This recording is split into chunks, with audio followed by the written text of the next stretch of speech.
How did a show with barely 1 million viewers go from mild success to cultural phenomenon, only to lose it along the way?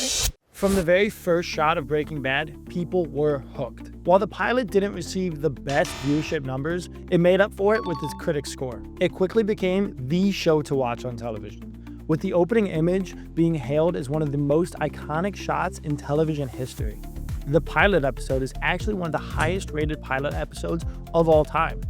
But unfortunately for the show, this ran alongside a football game, and not a lot of people, especially in America, are turning that off. While following an anti-hero like Walter White wasn't the most new concept, it was for mainstream network television. Even though Walter White was doing one of the worst things a human being can do on this planet, we were still rooting for him. The show made us root for Walter White. Bryan Cranston's performance stood out, playing perfectly with the comedic elements as well as balancing the serious tone of the show. The pilot is noted for having much more lighthearted tone than the rest of the series, which makes sense when you consider that this is Walter's first steps into the criminal world. All of this put together, it gave AMC the confidence to greenlight the show for a full season. The creator of the show, Vince Gilligan, initially conceived of the show under a simple idea: seeing a man turn from a good, lighthearted family man to one of the most dangerous and evil people in the country. Following a character like Walter White and his descent into evil was a groundbreaking idea. This comes off the coattails of characters like Tony Soprano or Dexter Morgan, or all the countless other lovable rogues that we've seen on television. The rest of season 1 would also show that the pilot was no fluke. Throughout the season, Walter would devolve further and further into his new criminal life. This is also where he would develop his new look, as well as his drug-running name, Heisenberg. You're goddamn right. The season was very highly rated. However, it seemed to not be able to grasp new viewers. With those high ratings, a second season was greenlit. Season 2 would also introduce a lot of the iconic characters that we know today, like Saul Goodman, Gus Fringe, and of course, who can forget Mike.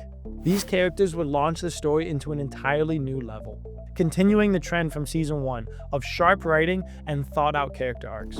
However, despite the show's quality continually going up, the viewership numbers were not moving. Oh no! This would all soon change due to a little company that you may have heard about, maybe, a little streaming company called Netflix. Despite the show's lack of growth, AMC were hell-bent on continuing the show, running it for a third season. They would even increase the episode count from season 2 and beyond. The show maintained its high critical rating, but would not truly explode until season 3. In 2011, the entire series was put onto Netflix. With all 3 seasons being able to be binged, audiences fell in love with this show basically overnight. Netflix itself was gaining popularity day by day. So when it added a show like Breaking Bad that was relatively unknown, it allowed both the show and the platform to grow together. And just like that, Breaking Bad became one of the most well-known shows in pop culture. Late-night talk shows were talking about it. Even shows like Family Guy were making jokes about how many people were watching the show. Oh, we're slowing down. That's a good sign. You know what's not slowing down? Breaking Bad. It was often discussed in the same vein as the critically acclaimed cop drama, The Wire. And to be honest, that's not the worst show to be compared to. With all these new fans that binge-watched the first 3 seasons, they were left waiting for the opening of season 4. This made the season 4 premiere the most watched episode in the series, with 2.58 million viewers tuning in live. The show would ride this wave for the next 2 seasons, nearly doubling its average viewer count per week from the first 2 seasons. The quality did not falter either, with some of the highest rated episodes actually coming in the last 2 seasons. In fact, one of the most well-known and highest rated television episodes of all time came in season 5. And we're not just talking about Breaking Bad. This is all of television. The episode titled Ozymandias was a perfect example of everything that this show did so well, combining amazing writing with knockout performances. This episode confirmed what a lot of people already knew, that this show was something special. This would usually be the time where I tell you where the show took a turn. Maybe a creator left or an actor decided to drop out. But it kind of didn't. After the Netflix bump, the series maintained its high viewership count for the rest of the series. It also did the unthinkable and actually ended the show when the story was over. Like what? How? What? What? Gilligan and his team were not going to drag this story out longer than it needed to go. But that doesn't mean that they were done with this universe just yet. This show would spawn a sequel film that followed Jesse Pinkman after the events of the finale of this series. El Camino was released exclusively onto Netflix with decent enough reviews. It was great to see Aaron Paul back in his breakout role. However, the structure of the film was much different from the show.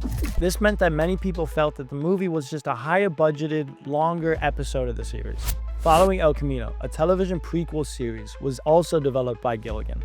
This series would follow fan-favorite character Saul Goodman as he rose through the criminal and legal world. Having this show be a prequel series allowed characters that may have died in the mainline show to make a return. The show would receive just as high ratings as Breaking Bad, but this time with a higher fan base and more viewership numbers. The show would run for 6 seasons, with each season being better than the last. Everything that Breaking Bad was known for was seen in this series. While a common problem in prequels is that they can be too predictable, this series did not have that issue. Better Call Saul is very aware of that problem, so it adds a lot of its own stories and characters to keep audiences guessing throughout. Many of you have probably clicked on this video waiting for me to tell you how this show turned bad. The truth is, it just didn't. This is one of the few shows that actually stood the test of time. I apologize for the misdirection, but the show's just too good. I'm sorry. The more time has passed the show, the more fans it has gained. Viewers continue to discover new things to love about the show years after it's been off the air. The finale of the mainline series had over 10 million viewers tuning in live. The final episode is the second highest rated in the entire series, behind Ozymandias, of course. This finale concludes the series in a way that felt satisfying and fulfilling for both the characters and the fans. This show was a perfect example of the changing landscape that streaming services brought to TV. Bringing a show like Breaking Bad to light was one of the many reasons that people switched over to streamers. Of course, they have their problems too, but that's a discussion for a later video.